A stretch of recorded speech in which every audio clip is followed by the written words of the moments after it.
Okay, now before I begin, right, I want to explain to you what is swing trading because some of you are wondering, hey, Raymond, what is swing trading, right? So let me explain to you quickly. So swing trading, the idea is just to capture one swing in the market. So for example, let's say the market is in a range, okay? So over here, you can see that there are swings in this range. This is a swing, right? This is a swing, this is a swing, this is another swing, and this is another swing, right? So likewise, in a trend, right, you would see swings in the trend as well. So this is, let's say, an uptrend, right? This is one swing, this is another swing, another swing, another swing, and another swing. You get my point, right? So swing trader, right, basically, right, what you're trying to accomplish is to capture just one swing in the market. That's it, one swing. So here's an example. So for example, this market is in a range, and let's say you are a swing trader and you buy support, right? You buy over here at this area of support. So where will you exit your trade? Well, as a swing trader, you typically exit your trade before the opposing pressure comes in. Right? Let me repeat that once again. As a swing trader, you usually exit your trade before the opposing pressure comes in. So if you are long, right, where is the opposing pressure? The opposing pressure is traders who are looking to sell. So where will traders be looking to sell? Right? If you look at this, chances are traders will be looking to sell at this level, right? This resistance or swing high. Right? So you want to exit your long trades before this opposing pressure kicks in. So this means that you go long near the lows and you try to capture this one swing, right? Exiting your trade before this area of resistance. Okay, and likewise, if you are short the markets at this resistance, right, you want to exit your trades before this area of support. Okay, so this is the core idea behind swing trading. And moving on, I want to share with you 3 swing trading strategies that you can use to profit in the markets. The first one is what I call stuck in a box, where the price is pretty much stuck in a range, stuck in a box, right? Similar to what you've seen earlier. So the core idea is here is that the market is in a range, right? You want to buy low and sell high. So how you go about doing it is to let the price come into an area of value, an area of support, okay? And let the price reject the lower prices. So this, as you can see, right, is rejecting lower prices over here, right? The market at one point in time it was trading lower and lower and lower, and then suddenly the buyers step in and push price all the way up higher, and finally closing near the highs over here. So this, right, is a swing trading setup for you to actually go long. So when this happens, when you see a price rejection of the lows of support, okay, you can look to get long, right, on the next candle, right, and look to set your stop loss, right, ideally a distance away from this low, right, because you don't want to set it at the precise low, because it's very common for the price to just take out the previous low, like this one over here, take out this low, and this candle over here, take out this low over here. So you don't want to set it just below it, right, because there's a good chance that you might get stopped out before the price reverses in your favor.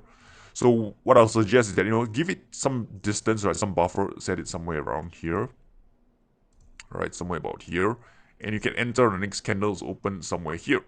So now your goal as a swing trader is to capture one swing. So now the question is, where is the opposing pressure likely to come in, right? If you ask me, right, chances are it would come in somewhere about here, right, somewhere about here. So if you look left, right, there is some resistance over here. So you want to take the profits somewhere about here, right? And as you can see in this example, clearly this one market didn't reach far enough, right, before it reversed back into this area of support, and then finally the second attempt it did hit your target profit. So depending how you manage your trade, this could be a break-even trade, a small winner, or even a loser, right? So I'm not going too much detail into trade management because that would be a video for another time, but I just want to share with you the core concepts of swing trading. So the other one is what I call catch the wave. So this is used, right, when the market is in an uptrend, right? When the market is trending, you're trying to time your entry and capture just one swing in an uptrend. And one thing to point out, right, is that in an uptrend, okay, there are multiple swings.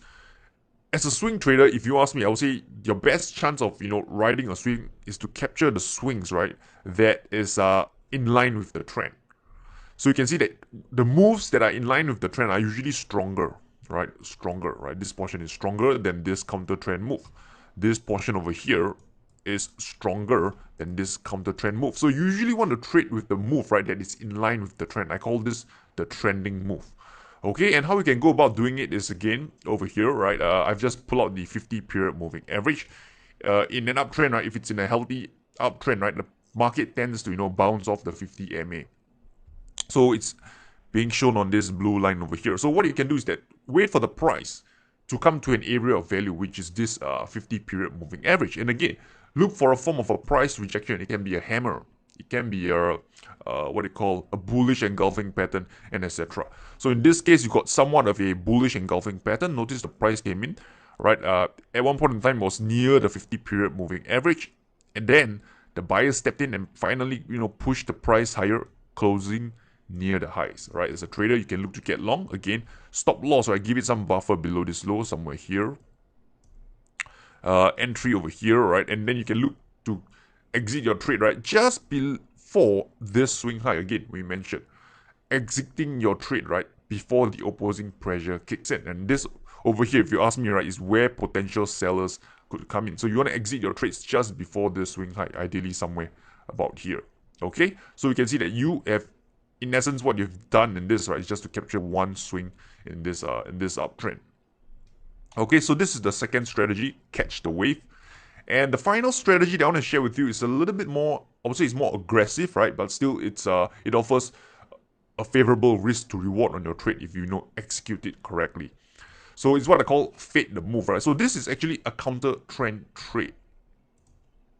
Okay, so because, right, when the market is trending, right, and if it has actually traveled quite a distance, right, towards the swing high, towards resistance, there is actually opportunity for you to actually take a counter trend trade. But I'll share with you a little bit on how to manage this type of trade, because if you're not careful, the price can actually reverse quickly against you. So in this case, right, you can see that this market is in an uptrend, right, and price, right, actually came and retest back towards this swing high over here. Notice it traveled quite a bit, right, from this swing low all the way up into this swing high, and then next candle, bam, got rejected, forms a bearish engulfing pattern, and the market collapsed in the reverse lower. But prior to this, right, if you think about this, right, at one point in time, the market, as it was breaking out higher, there are traders who are actually going, or rather went long on the break of these highs, right, because they are thinking, hey, the market is breaking out, right, man, I better go long, the trend is up, I want to long the breakout, I want to catch the next move up higher, I don't want to miss the trend. And then what happened? Well, the next candle, it did a 180-degree reversal towards the downside. That's why you got this bearish engulfing pattern. And now this group of traders who went long earlier, who went long on the breakout, are now trapped, right, because the markets, they thought it's going up higher, and then it reversed against them suddenly, so they are now trapped. So this group of traders, right, where will they put their stop loss? Chances are their stop loss is possibly, right, somewhere here, or even below this swing low over here. So what happens is that as the price hits lower, you would actually hit this cluster of stop loss, right, from the breakout traders, and that would fuel further selling pressure. So that's the logic behind this trade. So what you can do is that when you see this pattern where the price did a false break, right, you can go short on the next candle's open. Again, stop loss, right, you can set it a distance away from this highs, right, in anticipation that you can capture one swing down back towards this swing low over here. Just a quick one swing down.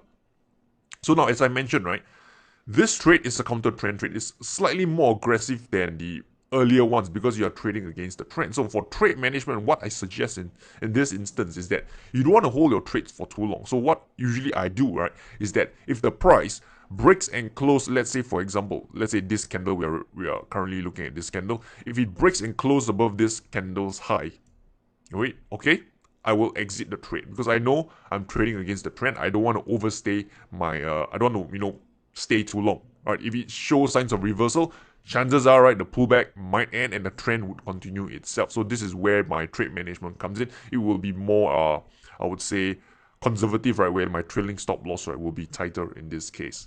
All right, so this is what I call fade the move. So for the earlier trades, right, let's say like catch the wave in this case, right. So in this instance, right, you can be a little bit more, I would say, giving your trade more room to breathe because after all, you're trading with the trend. So There are a few ways you can go about it. Number one, you can use market structure. As long as the lower high remains intact, you can hold on to the trade till the price hits your target profit. Or you can also, use a trailing stop loss approach, right? To trail your stop loss, right, until the price hits your target profit. Because after all, this one, you're trading with the trend. Whereas this one over here, the fade the move, right? You don't want to overwhelm your state. You're trading against the trend. You want to get out, right, when the market is starting to show signs of strength, right, in the direction of the trend. Okay? So with that said, right, let's do a super quick recap, right, what you've learned today. Number one, we talk about the swing trading strategy, which is called stuck in a box, where the market is in a range. You want to buy low and you want to sell high. We talk about catch the wave, right, for a trending market on how to capture a swing. Ideally, you want to long at the area of value, like the moving average, for example, I shared with you earlier. It's the 50-period moving average, and then exiting your trades just prior to the swing high. And finally, this is a counter trend trade, fade the move, where the market makes a strong rally into a key resistance or a key level and then got rejected, right? You can take a short position, right, and capture a swing down lower and see whether, you can get a swing down lower, thereby profiting from traders who are actually long from the breakout.